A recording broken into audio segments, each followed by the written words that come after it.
experience discrimination in many facets that non-LGBT students may not consider.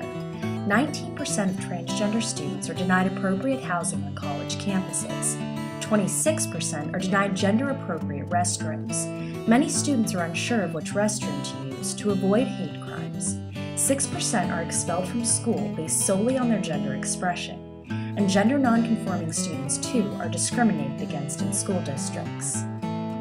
Dr. Robinson, she's part of the communications department. And Dr. Robinson, do you feel that Marietta College currently has regulations and rules in place that protect the rights of transgender students? Yes and no, in the sense that, yes, we protect all of our students, and transgender students certainly fall within those realms too.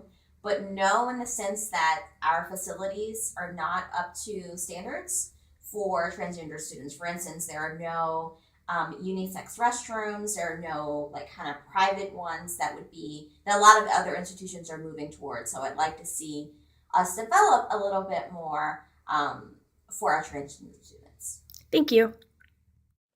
As Dr. Robinson notes, restroom signs around the Marietta College campus clearly denote use by males or females. Few restrooms on campus are designed for use by both genders, and no restrooms on campus omit gender expression entirely. Transgender individuals are often unintentionally discriminated against within the LGBT community itself.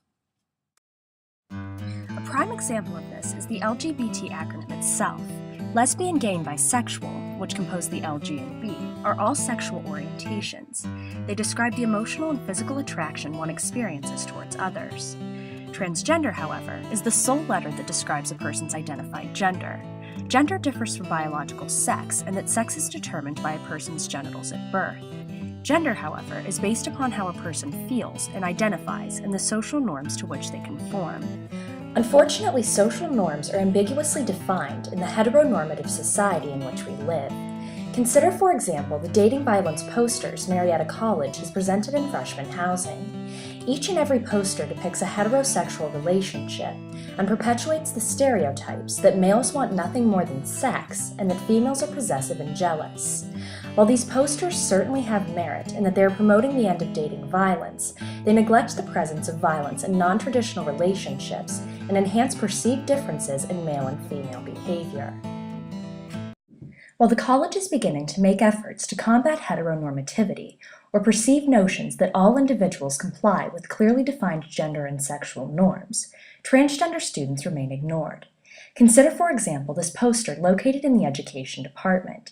It clearly states that discrimination will not occur based on a person's sex or sexual orientation. It does not, however, mention gender identity and policies protecting transgender individuals. It is imperative that all college campuses have clearly stated policies visible to students and staff members.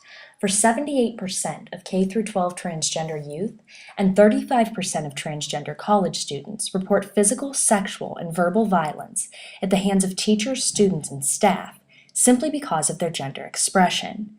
The hate must stop. Education is the first step toward equal rights for all. Simply put, we must talk about it.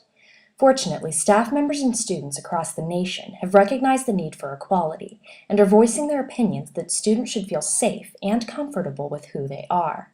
Safe spaces, organizations, pride events, and symbols ensure the development of the whole student.